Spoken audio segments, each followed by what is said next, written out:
Okay, so we're going to bring him back up for just a second, or a minute, 2, 3, or 4.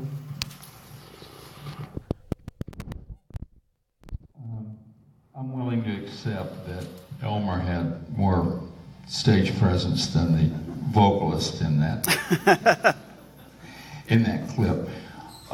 Before we get to the movie, just a few remarks about our experience, the swimming pool cues experience on brain damage.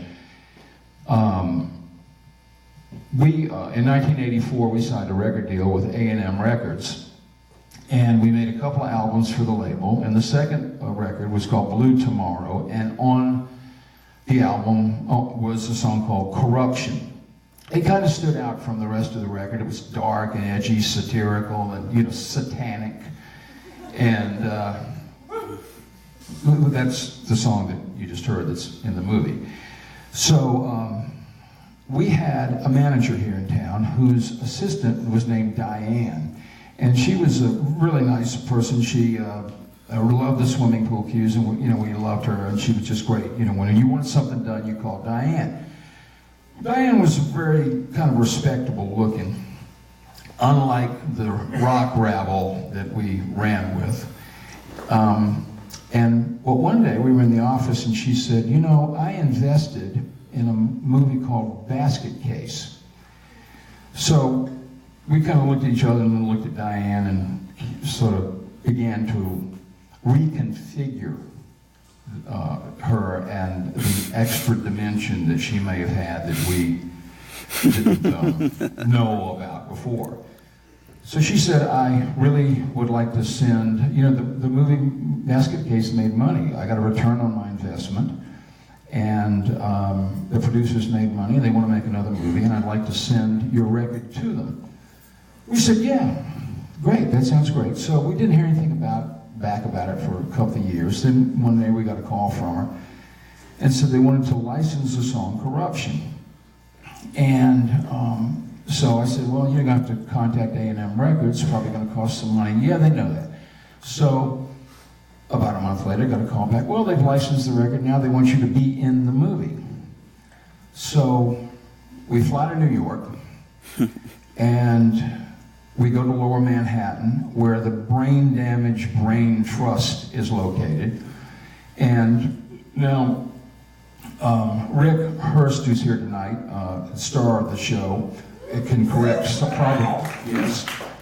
of these details. But as I recall, it was a Ukrainian social club, multi-story, old building, and it had a little, like a theater area, like a dance hall area.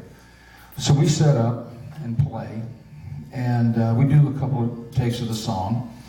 Frank is over there on the side, like doing his thing, is directing, and the kids are dancing, and it's a nice little event. So afterwards, the assistant producer comes over and says, "Would you like to meet Elmer?" And, to be honest with you, we didn't really know anything about the movie. And I don't even know if we knew what the title of the movie was. But we knew that the producer of the film was Edgar. And I just thought, well, we've got it wrong. His name is really Elmer. So they take us down to the one of the lower floors.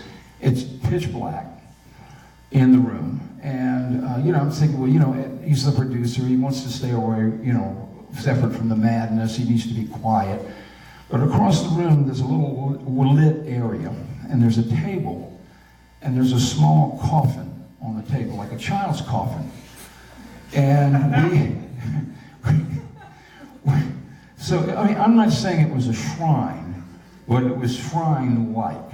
So we sort of approach it, and in the coffin it's lined with a kind of magenta velveteen plush. And in it is what looks like a pleasure toy. And a large pleasure toy. And the assistant producer says, I'd like you to meet Elmer. So you know, okay. Pleasantries were exchanged. And he said, we said, what's the story? Because we really didn't know anything about the movie.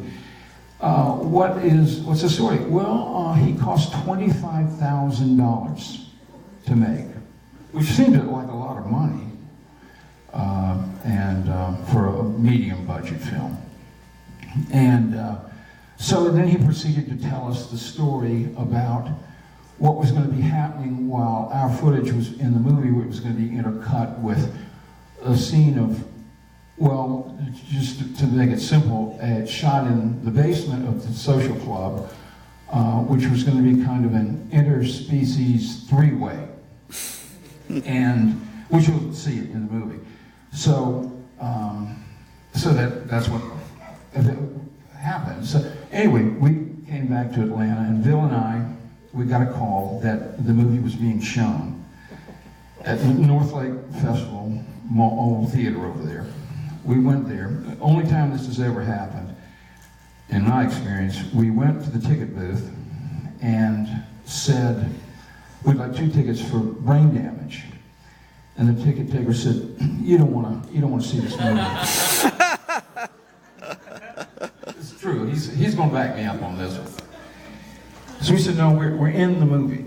So we gotta go. So he gave us the tickets. We went in. Then, as we were approaching the door, the usher ran over, and he said, "You don't want to see this movie." But so we got to, we're in the movie, so we went in and we saw the movie with one other person. So generations later, sometimes it takes that long for a great work of art to be recognized. Here tonight, it's back. And that's it, Bill. For the record, what the ticket taker said was, you don't want to see this movie, go see the Care Bears. Which would have been far more terrifying. Yeah.